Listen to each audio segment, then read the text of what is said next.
Hello, Seam Heads. It's time for another conversation from my coverage of South by Southwest 2022. This one takes us back to the red carpet prior to the premiere of Facing Nolan, the definitive documentary on Major League Baseball Hall of Fame legend Nolan Ryan.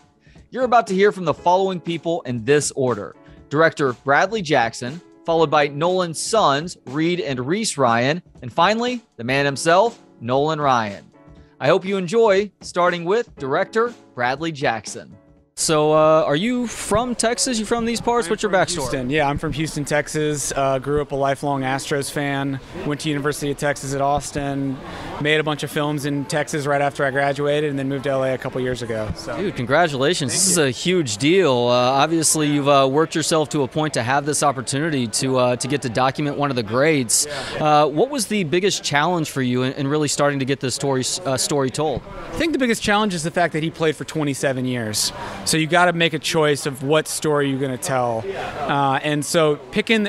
I mean, when you play for 27 years, you get a lot of highs, and when you're as dominant as he was for that long, so it's really just picking what are the best spots to showcase to make the most entertaining film, but also a film that tells a story, the ups and downs of a general narrative. And getting access to interviews was genuinely a joy and a breeze. Getting George W. Bush, getting Roger Clemens, getting Randy Johnson, Craig Biggio, it was actually pretty easy. Normally you would think it would be really difficult, but with the Ryan family kind of at our back, it was very easy. So. Was there anybody who said no?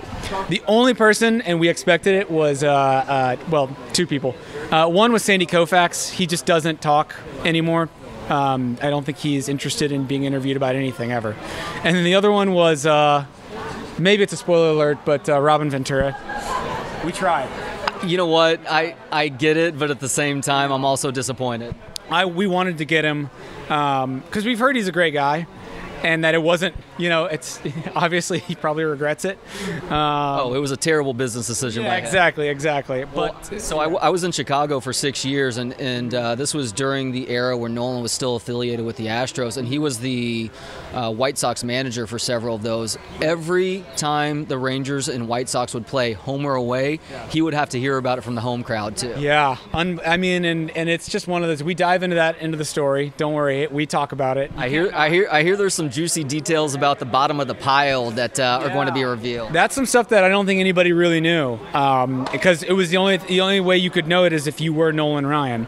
And so when you hear it from the horse's mouth, there's some cool, fun reveals about that story. That's a story that's been reported on to death, and Nolan's a guy that's been covered for years and years and years. And I think, getting some new, there's some never before seen footage in this, and just getting to see a little bit behind the curtain of who he is as a family man, I think was one of the most enjoyable aspects of this film. Well, congratulations on getting to be part of it. Congratulations on the premiere today, and thank you so much for the time today. Of course, thank you so much. Appreciate it.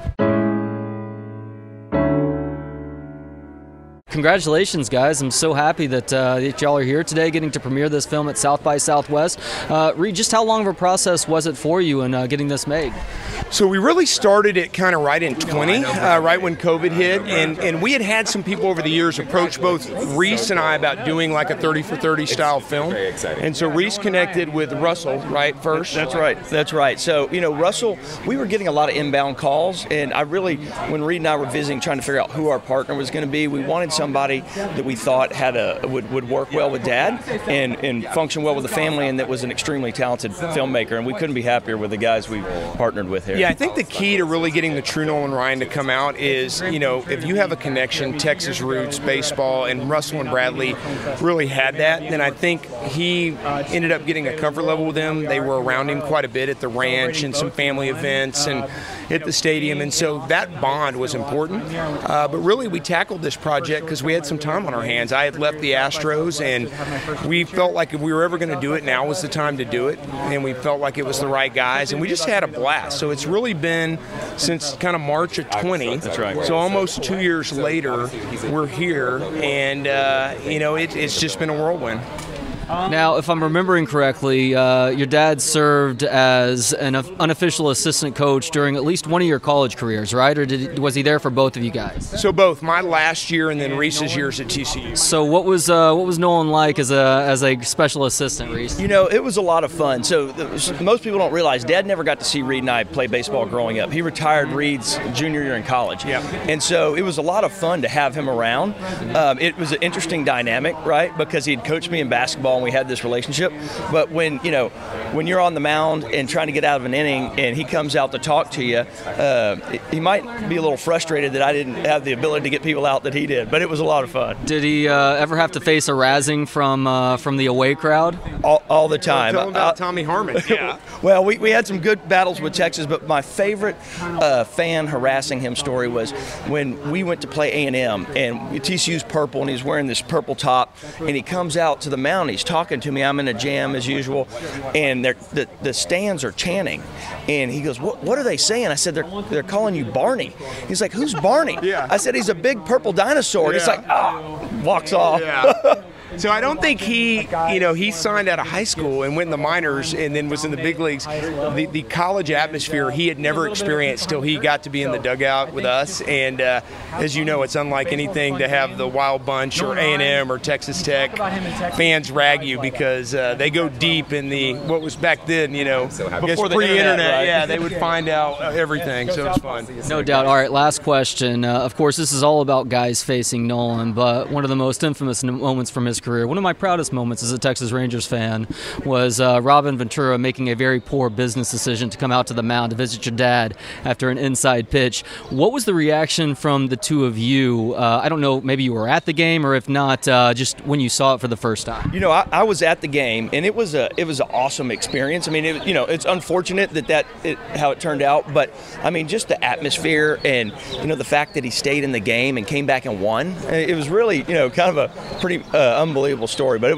was something interesting to experience, to say the least. As serendipity would have it, I was playing in the Jayhawk League, and we had a day off, and my teammate was Jeremy Giambi, and he and I drove down, and everybody remembers Jeremy for the flip from Jeter not sliding, and we literally got to Arlington Stadium because the trip was a little longer than we thought from Kansas, and sat down, and 2 batters later, the fight happened. And so we ran straight to the locker room, and in between innings, we were getting all the blow by blow. It was pretty fun. And then after the game, that locker room, Reese was in there with us. It was an incredible night with the team in that locker room after the game. Were there some bottom of the pile details that the public doesn't know about till now? Well, he talks about this in the film, yeah. and I think he ended up on the bottom of the pile, and how he got out from under it was pretty interesting. So. Yeah. Can't wait to check that out. Guys, congratulations. Thank you so much for the time today. All right, thanks. All right, good have seeing a good you day. guys. Thanks for being here. Reese, great to see you again, man. Yeah, great seeing you. Tell the guys I said hello. Will do. Will never have to face a Nolan Ryan fastball or try to get a bat on one of his wicked curves.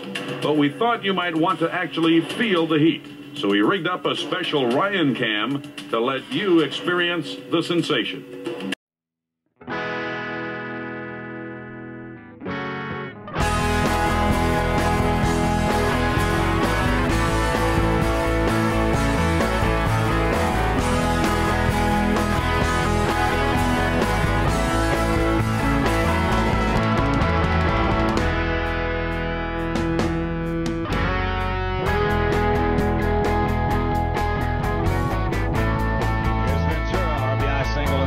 Watch out.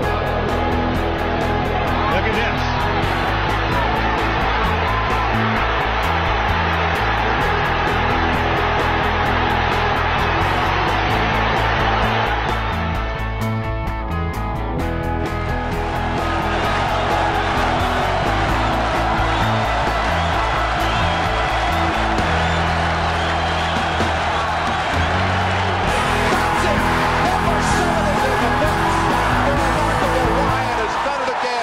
Thank you so much for the time. So you just were talking about getting to hear from so many different adversaries from over the years. Was there any one person that you were most curious to hear about how they felt about facing you at the plate? Well, no, not really. But, the people that were the biggest challenge for you, and which for me was a left-handed contact hitter that hit the ball where it was thrown and didn't chase bad pitches. So that puts George Brett and Rod Carew and Pete Rose in that category. And so, you know, you're always interested in seeing what their thoughts are. I don't know how much you've spoken with him over the years about it, but I'm imagining that Robin Ventura was also talked to as part of this film. Were you curious to hear his thoughts on Facing You, and then also the incident from back in the 1990s? Well, you know, obviously it was unfortunate that the deal with Robin took such a life of its own, but it was unfortunate for him because you got him good. But you know, it's just the way things go during the course of competition, and so I never thought anything else about it. My co-host and I were talking about your greatness a couple weeks back, and we asked a question that it's a hypothetical, but perhaps you can provide the answer. How fast do you think you could pump it up there to the home plate right now? Could you break 80? I would have to say no, because I haven't thrown a ball in about 5 years, and I'm 75 years old. That's fair. Well, I can't wait to see the film, Nolan. Thank you so much for the time. All right, thank you. Thank you to Trevor Hines for the video work. You can check him out on Instagram at Trevor Hines. Also to Joshua Bates for the video editing. If you have any video editing needs, hit him up on Instagram at Forager Digital. Thank you as always to Gentleman Jesus for the intro and outro music. Hear more of his work at gentlemanjesus.com. You can watch, listen, learn, and connect for free at booksonpod.com. For Books on Pod, I'm Trey Elling. Good day.